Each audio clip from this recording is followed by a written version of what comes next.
For most of my life, I believe that the problem was me, that I just wasn't organized enough, focused enough, or disciplined enough. But recently, after finally being diagnosed with ADHD, I realized the problem was never me, it was the systems I was trying to fit into.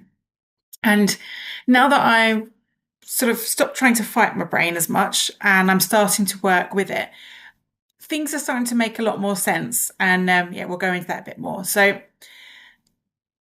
when I was younger, my symptoms of ADHD were very different to what they're like now. And as I've been getting older, they're getting more and more pronounced.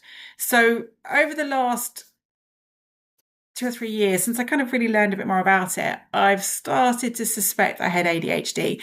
But I didn't really take it seriously. I just thought, oh yeah, probably got that. And didn't really do anything about it. So I've been exploring a diagnosis, and this week I had my assessment, and they said that I do have ADHD. And it's brought a bit of relief through because, like, okay, right, actually, that explains why when I'm working really hard on my business, my house is a tip because I forget about tidying up because I'm doing other things. And that's really, like, for someone with ADHD, apparently that's really normal. So, like, I'm starting to understand that more. But because I now know that I have that, it's kind of changing the way that I'm approaching dealing with stuff. So rather than just saying, oh, that's an issue that I have and I just don't know how to deal with it, I'm saying, okay, I have that issue because I have ADHD. So what systems do I need to put in place to kind of help me with that? So like I said, some of the things that I would experience is one of the ones is hyper focusing on my business. So I'm really, really focused on my business, and my home life is just chaotic because I can't organize that while I'm doing all of this because this takes over my brain space. It's really hard to explain, but it's like my brain is so focused on doing this particular thing. So I'm building my business that everything else just, it doesn't factor as important in my brain. And also it can show up in my business where I have a really exciting new idea and I can take it to a certain level and then the excitement's gone. So then it's really hard to keep following through. I can follow through with things, but it's harder. And I was like constantly feeling like I was having to fix myself to be more consistent. But one of the things I've learned, and I'm going to tie this back into the nervous system work because that's what we talk about so much, is that the patterns they're not laziness. A lot of it can actually come down to how regulated I feel and the position that I'm coming from. So to put it like this, best way is, and this is important to remember for anyone who's suffering, even if you don't have diagnosed ADHD, if you feel this way, that it's not actually a discipline problem. It's a bit of a design problem. So ADHD brains actually crave novelty, variety, and the dopamine hit that they can get from that. And the more rigid your systems are, the harder they are to stick to. And I know this, if I try and put myself into a rigid system and block, I will actually go out of my way to break my system because it's too restrictive. And the more that I try and sort of fit myself into normal productivity structures, the more dysregulated I become. And that's really common. If you have ADHD, you try and do what everybody says you should do. Like Pomodoro, I know people talk about Pomodoro stuff, or time blocking. I will spend more time figuring out how I can color code and time block my calendar than I will do work if you try and get me into time blocking, and it doesn't work. I have no idea how to time block. And this is an absolute honest truth. I have zero idea how to even use time blocking, even though I've read about it and then it just does not, my brain can't function with time blocking. And I actually find it very stressful, really stressful. So the real progress I've noticed is not from designing systems that are like, it's not from using these systems, it's designing the systems that match my brain's natural flow and don't fight it. So that's why doing all of this nervous system work has helped me, because what I'm actually doing is listening to my body, working with my body, and going with my natural rhythm. And that is giving me the best structure, if you will, that I need for me. So when your nervous system's calm, the focus can follow. You can allow yourself to do the things that you need to do. And this is the same whether you have ADHD or don't have ADHD. If you are dysregulated, you don't know what to focus on, you don't know how to focus, and you can be really scattered. So if you try to plan or clean or work while you're dysregulated, it will just reinforce this feeling of failure, because you're dysregulated, so you're not really going to do it right, and you're going to be distracted, and you're going to feel uncomfortable doing it. So it's actually going to put you in a worse state than if you regulate first.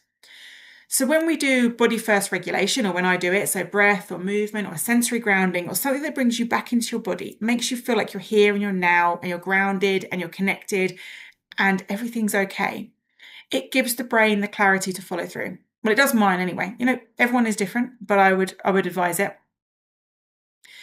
And you can almost use a little phrase, which is regulate before you organize, and that can actually help. So it then becomes about redefining consistency. So for me, if consistency is doing the same thing every day, I can really struggle with sticking with it. I'm creating a lot of these YouTube videos, doing them every day, which has been quite a long-term consistent thing so far. Partly because it's quite fun and I still get the dopamine hit of how many views I get, even if I only get 3 views. It's like, am I not going to get it? So it's like it's a game, seeing how things are going to go. So I can bring that into it, and that works for me. And whether you're neurodivergent or whether you're sensitive or whether you are dealing with overwhelm or burnout or you're overcoming trauma, consistency can actually be just staying in relationship with yourself. So adjusting based on what your body and your brain need that day. So it's listening. So some days I do a lot more work than other days, and I listen to my body and my brain. What do I need today? And some days I really don't need to work, and I will do the bare minimum and then I will rest. And that is absolutely okay. And my goal is not to become neurotypical. It's to build rhythms that let me thrive as I am, and to let me be who I truly am, and not this very rigid. Well, I'm not going to be able to do it. And the more I'm going to try and do that, the more dysregulated I'm going to be, so the less I'm going to be able to follow through and the harder it's going to be. So it's just thinking about it in that way.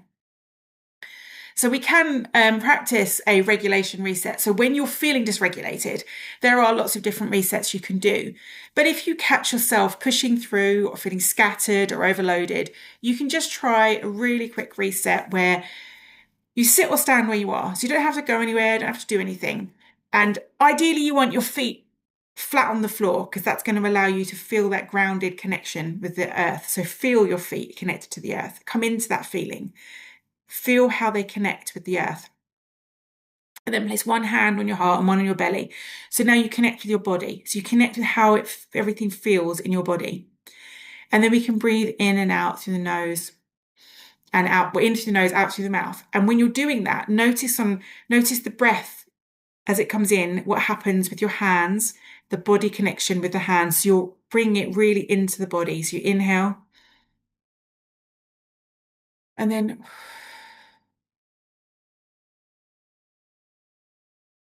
so you feel the expansion and the contraction. So inhaling.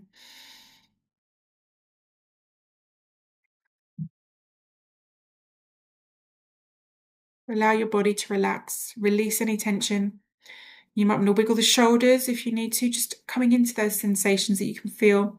If the jaw is tight, you might want to give it a bit of a wiggle around. You might just want to sway from side to side. There might be some natural movement that you want to bring into the body as you're connecting with it. And you feel that connection with the earth, feel yourself where you are. And just know that you can slow down and still move forward. And just feeling those sensations in the body, coming into the body, connecting with it, feeling it.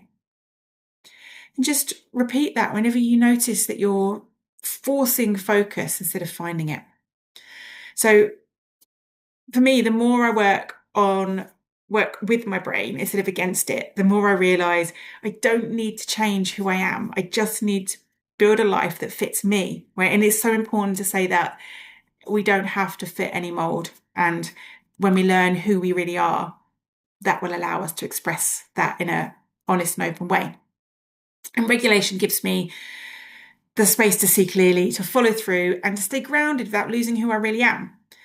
So if you've enjoyed this video and it resonates, remember to like and subscribe so you get more of my content, but also come and join me inside the Sacred Pause.